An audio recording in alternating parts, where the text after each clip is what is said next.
Hello students, मैं राघवेंद्र मिश्रा। जैसा कि हमने अभी तक आपको कल पार्ट्स ऑफ स्पीच पढ़ाया था और आज हमने बताया था आपको नाउन पढ़ाने के लिए। नाउन का मतलब होता है संज्ञा। ये तो आप लोग अच्छी तरीके से ही जानते हैं, ठीक है। नाउन का मतलब भी जानते हैं, नाउन की डेफिनेशन भी आप लोग जानते हैं। नाउन डेफिनेशन क्या होती है? Noun is a word which shows any name of a person, place और थिंग। या बहुत नॉर्मल शब्दों में भी बोला जा सकता है, noun is the name of person, place और थिंग, ठीक है। तो हम लोग अब आज से एक एक चैप्टर पूरा उठाएंगे। जैसे आज नाउन हम लोग पढ़ेंगे तो पूरे नाउन के बारे में हम पूरा पढ़ेंगे, ठीक है। अब ये नहीं कि दो नाउन आज पढ़ेंगे फिर दो नाउन नहीं, नाउन पढ़ेंगे तो पूरा नाउन पढ़ेंगे। थोड़ा सा लंबा वीडियो जाएगा लेकिन अब पूरी जानकारी लेंगे। एक दिन में एक चैप्टर उठाएंगे हम लोग। देखिए, हमने लिख दिया परिभाषा नाउन की। नाउन जो है वो noun is a word which shows any name of a person, place और थिंग। ये नाउन की डिफिनीशन है। अब इसी को अगर हिंदी में पढ़ेंगे तो क्या पढ़ेंगे? देखिए, हिंदी में इसको क्या कहेंगे? किसी प्राणी, स्थान या वस्तु के नाम को बताने वाला शब्द संज्ञा कहलाता है, ठीक है। ये तो परिभाषा हो गई, आप लोग सभी लोग जानते हैं। अब जैसे इसका एग्जाम्पल में जैसे नाउन क्या क्या होता है? राम भी एक नाउन है, ठीक है। टेबल, लखनऊ, दिल्ली, ठीक है। ये क्या है? नाउन। अब एक चीज़ और जानते ही हो सभी लोग, जो नाउन है संज्ञा, ये कितने प्रकार की होती है? संज्ञा हमारी 5 प्रकार की होती है। संज्ञा कितने प्रकार की होती है? संज्ञा 5 प्रकार की होती है। नंबर 1, जैसे प्रॉपर नाउन,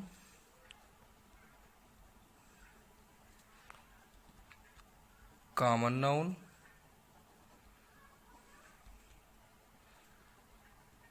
कलेक्टिव नाउन,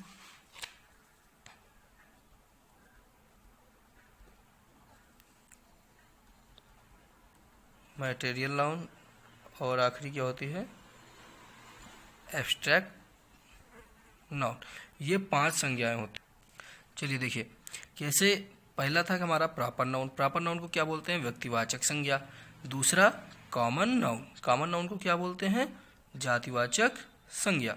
तीसरा हमारा नाउन कौन सा है? Collective noun. कलेक्टिव नाउन को क्या बोलते हैं? समूहवाचक संज्ञा।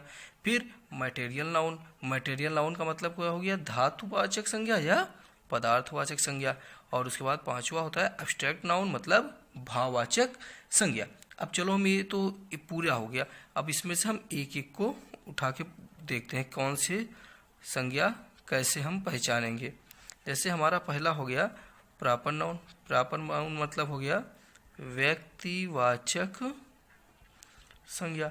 अब इसको देखने से ही आपको पता चल जाएगा। प्रॉपर नाउन हिंदी देखो क्या होती है? व्यक्तिवाचक संज्ञा।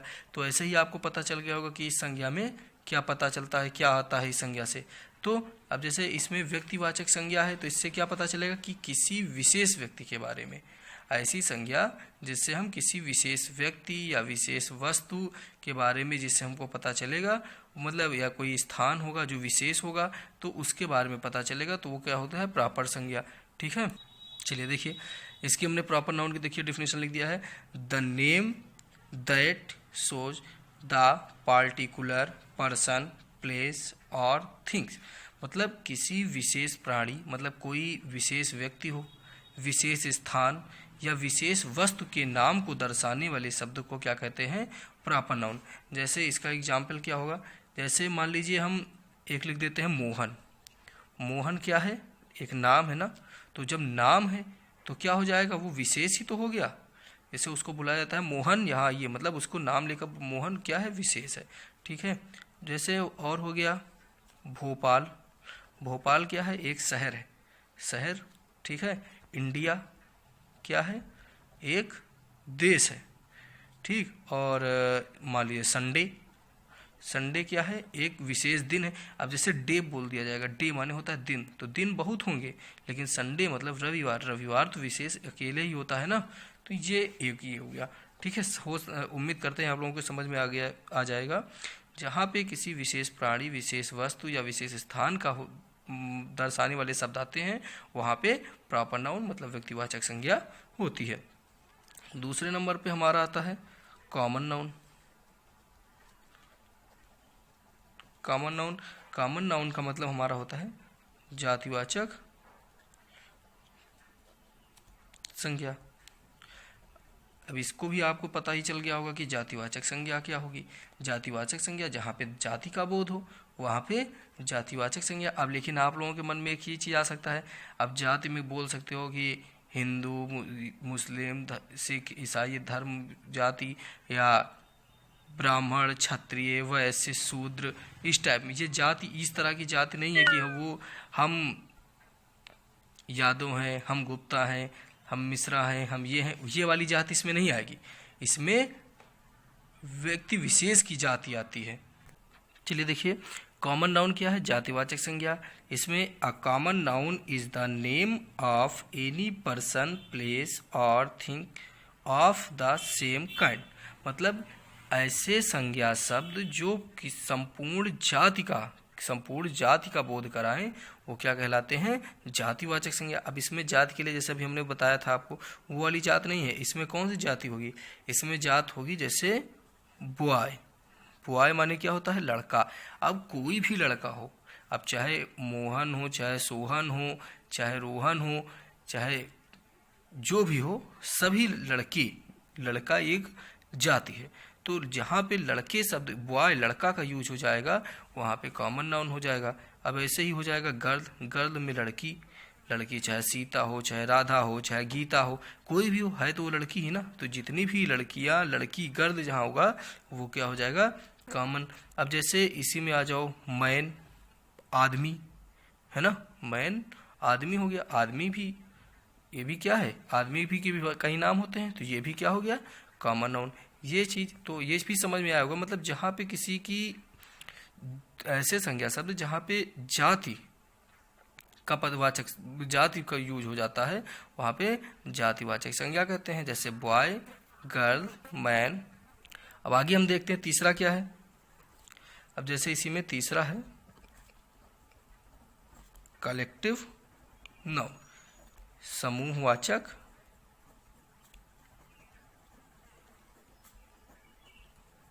संज्ञा।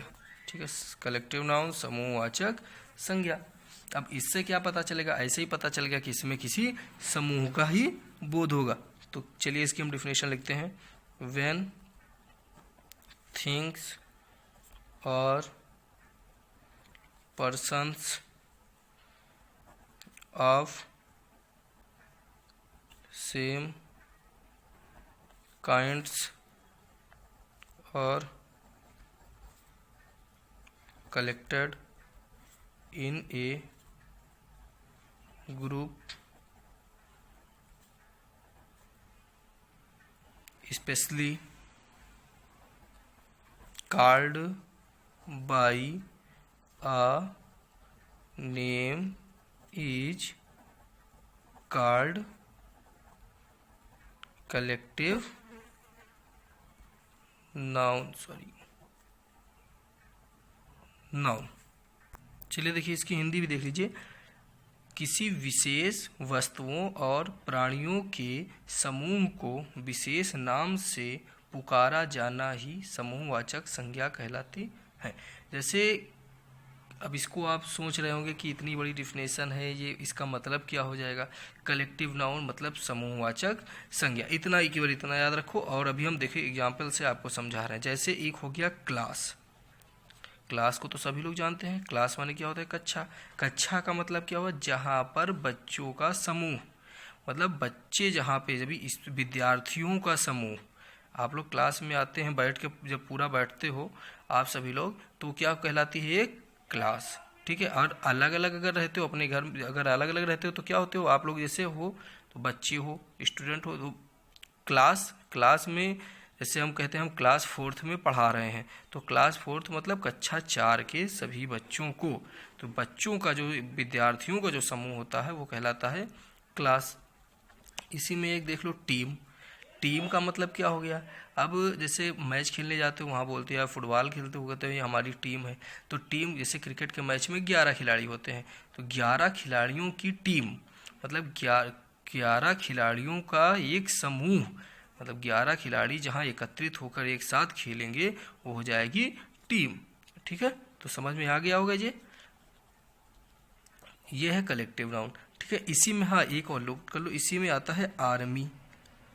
आर्मी, आर्मी का मतलब क्या होता है? बहुत लोग आर्मी का मतलब सैनिक बोल देते हैं, सैनिक नहीं होता है। सोल्जर की हिंदी सैनिक होती है, आर्मी का मतलब होता है सैनिकों का एक समूह। ठीक है, सैनिकों का एक समूह क्या कहलाता है? आर्मी कहलाता है। उम्मीद करते हैं भी समझ में आ गया होगा आपको कलेक्टिव नाउन। चौथा होता है मटेरियल नाउन, जिसे बोलते हैं हम पदार्थवाचक संज्ञा। चलिए देखिए, मटेरियल नाउन, पदार्थवाचक संज्ञा। हम थोड़ा सा इसलिए वीडियो पॉज कर देते हैं कि वीडियो बहुत ज़्यादा लंबा ना हो, क्योंकि जब ज़्यादा बड़ा हो जाता है ना तो उसको सेंड करने में बहुत दिक्कत होती है। इसलिए थोड़ा सा जब डेफिनेशन लिखते हैं तो रोक देते हैं किसी किसी में। चलिए देखिए, the things that forms an special thing are called material noun. मतलब वह पदार्थ, ठीक है, ऐसे पदार्थ जो किसी विशेष, जिससे किसी विशिष्ट वस्तु का निर्माण करें, उसे पदार्थवाचक संज्ञा कहते हैं। जैसे पदार्थवाचक संज्ञा आ गया तो इसके अंतर्गत आपको ऐसे ही पता चल जाएगा कि पदार्थवाचक संज्ञा क्या क्या होती हैं।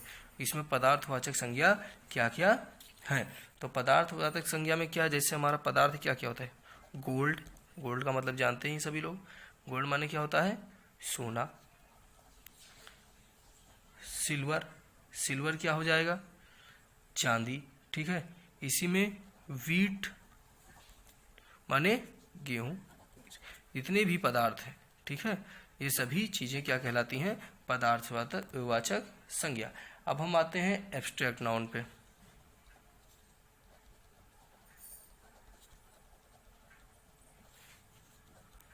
इसका मतलब होता है भाववाचक संज्ञा। भाववाचक संज्ञा, तो भाववाचक संज्ञा की डिफिनीशन क्या होती है? चलिए लिखा दे रहे हैं हम। The name that shows only the feeling of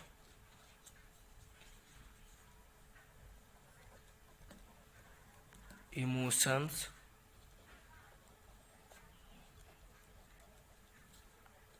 और characteristics and पोजीशन इज क्या? कार्ड। कौन सा नाउन रहेगा? Abstract noun. ठीक है, द एब्स्ट्रैक्ट नाउन की डिफिनेशन क्या होती है? The name that shows only the feeling of emotions, characteristics and position is called abstract noun. चलिए अब इसमें इसकी हिंदी, तो इसकी हिंदी क्या हो जाएगी? वह नाम जो इमोशन, इमोशन का मतलब क्या होता है? मानसिक भावनाएं, जो मानसिक भावनाओं और फिर क्या होता है? गुणों एवं दशाओं का बोध कराती हैं, उन्हें भाववाचक संज्ञा कहते हैं। चलो अब इसमें क्या हो जाएगा? इसमें देखो कैसे हमको मानसिक भावनाएं, गुण और दशा का कैसे पता चलता है। जैसे हम डाल दें ब्यूटी, ब्यूटी क्या है? सुंदर। चाइल्डहुड, चाइल्डहुड क्या है?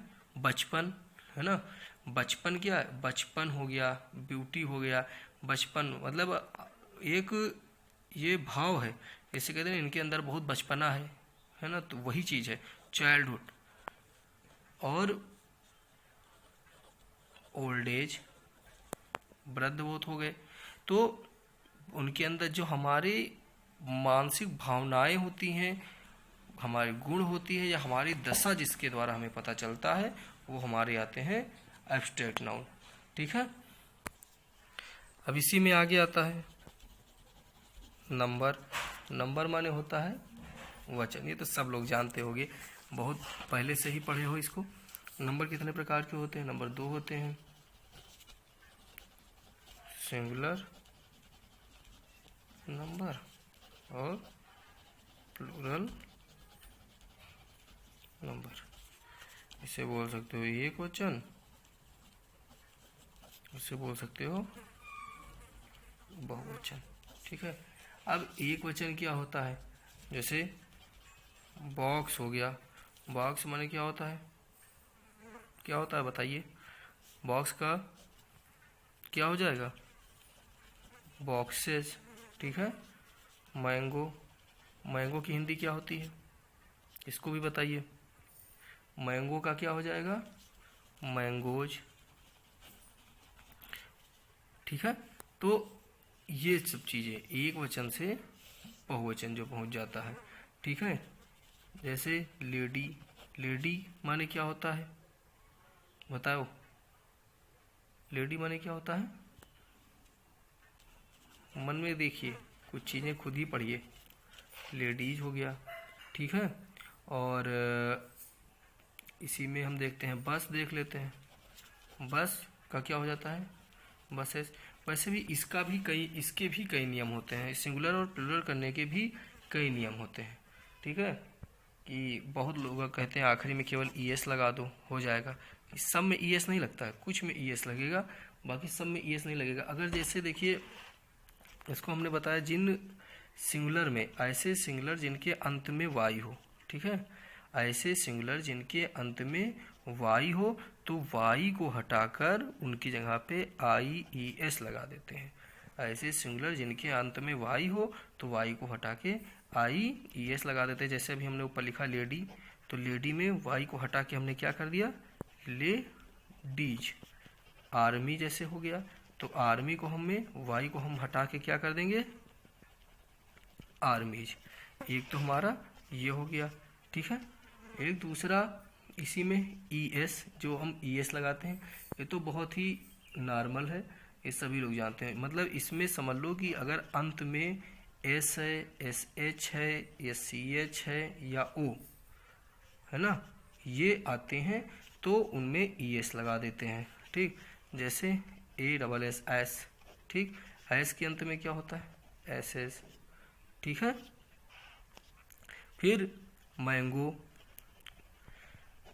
मैंगो का क्या हो जाएगा, मैंगोज, ई एस लगा दिया हमने।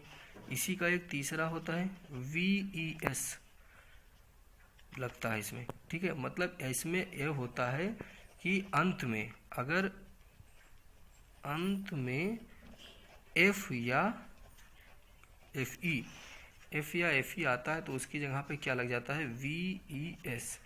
ठीक है, जैसे लाइफ, लाइफ अंत में क्या आया है, एफ ई, तो ये क्या हो जाएगा, लिव्स। ठीक, और थीफ, थीफ के अंत में क्या आया है, एफ, तो ये क्या हो जाएगा, थीव्स।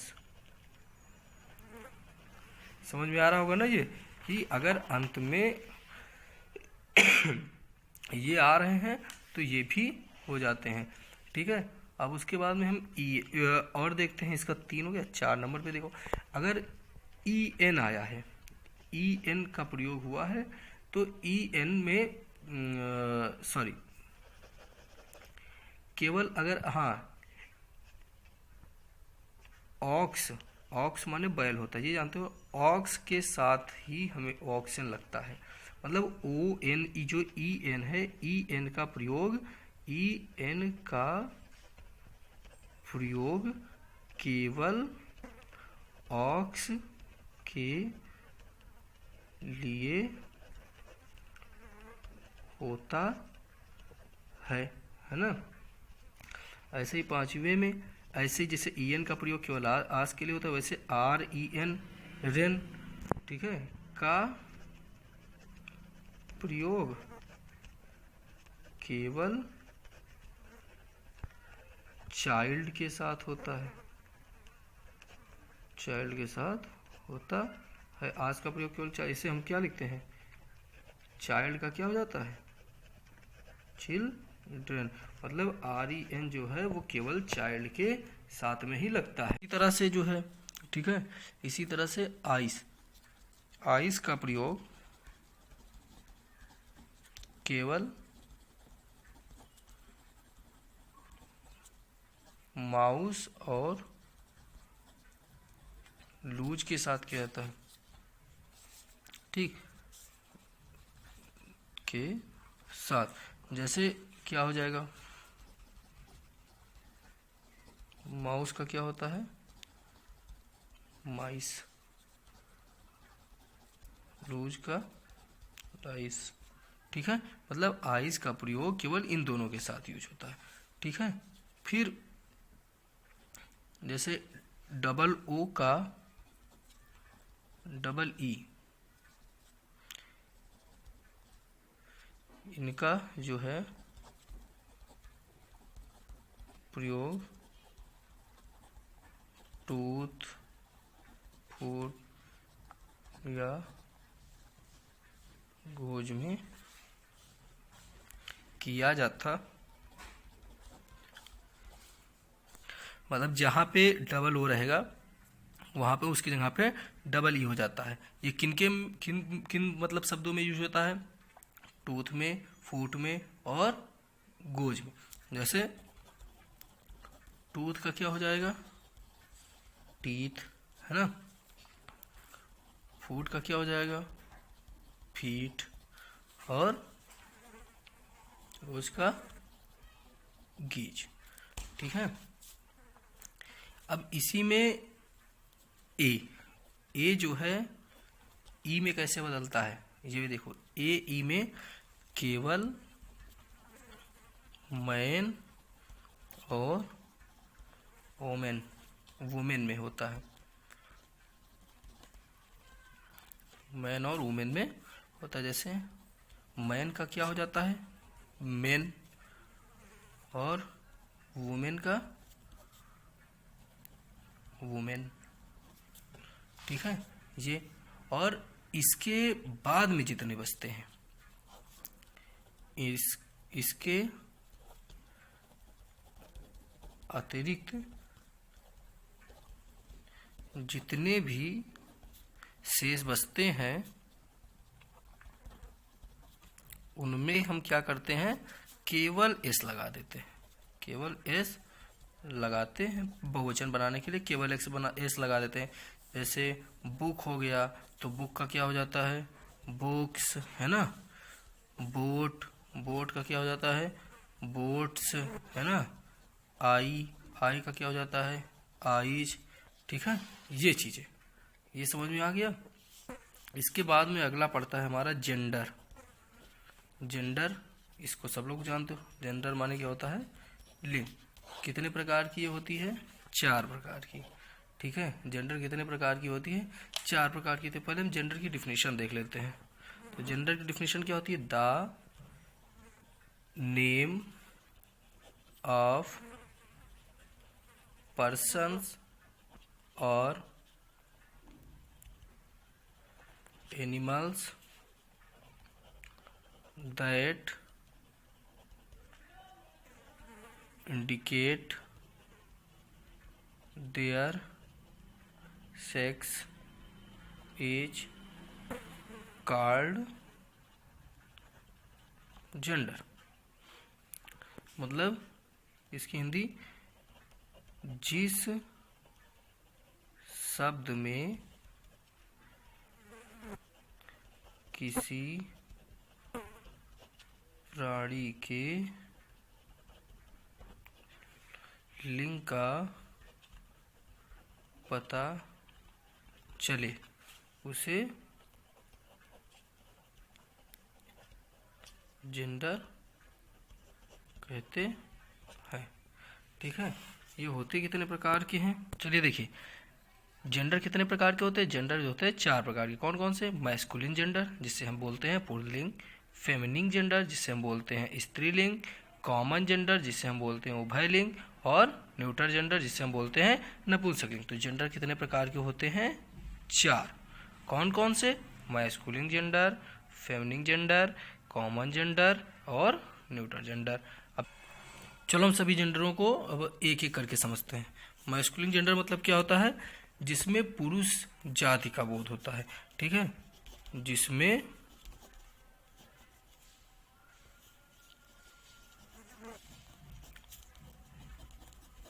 पुरुष जाति का बोध होता है। ठीक है, जैसे कौन कौन होते हैं? जैसे हो गया बॉय। बॉय माने लड़का। लड़का क्या होता है? पुरुष ही तो होता है ना। फिर ब्रदर। ब्रदर का मतलब क्या होता है? भाई। भाई भी पुरुष ही होता है ना। कॉक माने क्या होता है? मुर्गा। मुर्गा भी पुरुष ही होता है ना, कि और कुछ होता है? और फादर। फादर भी तो पुरुष ही होता है। मतलब जहाँ पे पुरुष हो, पुरुषों की बात करी जाए, वहाँ पे मैस्कुलिन जेंडर होता है। जहाँ पे पुरुष जात का बोझ होता है, वहाँ पे क्या होता है? मैस्कुलिन जेंडर हो जाता है। फिर ऐसी में दूसरा क्या होता है? फेमिनिन जेंडर, जिसे हम बोलते क्या है? स्त्री लिंग। अब देखो, जैसे पुल्लिंग में पुरुष जाति का बोध, स्त्री में स्त्री जाति का बोध होता है। जैसे एग्जाम्पल क्या हो जाएगा? बॉय। चलो, पुरुष जाति में क्या था? पुल्लिंग में बॉय माने लड़का होता है, तो स्त्री में क्या होते हैं? बॉय का क्या हो जाएगा? गर्ल। गर्ल माने क्या होता है? लड़की। पुरुष में ब्रदर माने भाई होता था, तो इसमें क्या हो जाएगा? सिस्टर हो जाएगा, है ना। कॉक माने मुर्गा होता था, तो हेन माने मुर्गी हो गया। फादर माने पिता होता है, तो मदर माने माता हो गया। समझ में आ गया? मतलब जहाँ पे पुरुष की बात होगी वहाँ पे मैस्कुलिन, जहाँ पे महिलाओं की, स्त्री की बात होगी वहाँ पे फेमिनिन जेंडर। तीसरा हमारा आता है कॉमन जेंडर। कॉमन जेंडर का मतलब उभयलिंग। अब इसमें क्या हो गया? ये ऐसा जेंडर होता है जिसमें पुरुष और स्त्री दोनों हो। अब पुरुष और स्त्री दोनों हो, ये कैसे संभव है भाई? है कोई ऐसी चीज़? हाँ है। कौन सी? जैसे हमारा होता है डॉक्टर। डॉक्टर माने जानते हो ना, चिकित्सक। डॉक्टर देखो आदमी भी होते हैं, और डॉक्टर जो होते हैं औरत भी होती है, महिलाएं भी होती हैं। ऐसे हो गया टीचर। टीचर हमें स्कूल में कौन पढ़ाता है? सर भी पढ़ाते हैं। टीचर जो हमारे पढ़ाने आते हैं सर भी होते हैं और मैम भी होती हैं, है ना। मतलब ऐसी चीज़ जिसमें पुरुष और स्त्री दोनों, वो क्या होते हैं? मतलब वो कॉमन जेंडर हो जाते हैं। और जैसे बेबी। बेबी माने होता है बच्चा। जब कोई छोटा सा बच्चा होता है तो उसे ये नहीं कहते हैं लड़का है ये लड़की, उसे कहते हैं बच्चा। ठीक है, उसे बेबी बोला जाता है। तो ये 3 शब्द जो होते, ये ऐसे अनेक शब्द हैं। ठीक है, तो ये क्या होते हैं? कॉमन जेंडर में आ जाते हैं। फिर चौथा जो होता है न्यूट्रल जेंडर। इसे क्या बोलते हैं? नपुंसक लिंग। तो मतलब ऐसे शब्द, मतलब जिनका कोई लिंग ना हो, वह शब्द या नाम जिनका लिंग पता ना हो। ठीक है, क्या करते हैं? अब जैसे मतलब जैसे बोलते हैं हिंदी, हम लोग पढ़ते हैं ना सजीव और निर्जीव विज्ञान में पढ़ते हैं, वैसे निर्जीव। निर्जीव में ये हो जाएगा निर्जीव में। अब इसमें क्या हो जाए? जैसे टेबल माने मेज, है ना। इनके अंदर कोई जान तो बताओ, टेबल जो मेज है, आदमी है कि औरत है? बता सकते हो? नहीं बता सकते ना। तो वही चीज़। फिर स्टोन। स्टोन माने क्या होता है? पत्थर। अब पत्थर आदमी है कि औरत है? नहीं पता है ना। ये क्योंकि इनमें कोई, इनकी कोई जेंडर होता ही नहीं है। चेयर। तो ऐसे ही शब्द, तो ऐसे जो शब्द होते हैं वो हमारे जेंडर कहलाते हैं। ठीक है, अब हमको फिर से जहाँ पे पुरुष के बारे में बात होगी वहाँ पे मैस्कुलिन जेंडर होता है, जहाँ पे स्त्री के बारे में बात होगी वहाँ पे फेमिनिन जेंडर होता है, जहाँ पे दोनों स्त्री और पुरुष दोनों लोगों के बारे में बात होगी वहाँ पे कॉमन जेंडर होता है, और जहाँ पे केवल मतलब जिनका कोई जेंडर ही नहीं होगा जैसे निर्जीव वस्तुएं होती उनके लिए न्यूट्रल जेंडर का नाम होता है। ठीक है, समझ गए होंगे आप। और सबके पास बुक है, अपनी अपनी बुक से बढ़िया से देख के एक्सरसाइज करते रहिएगा। अगर कोई दिक्कत होती है तो नंबर दिए ही हैं, उन्हीं नंबरों पे आप अपनी समस्या पूछ सकते हैं। और ऐसा नहीं कि इंग्लिश के ही पूछिए, आप हिंदी, गणित, अंग्रेजी, विज्ञान जो भी आपको नहीं समझ में आता है आप उससे पूछ सकते हैं।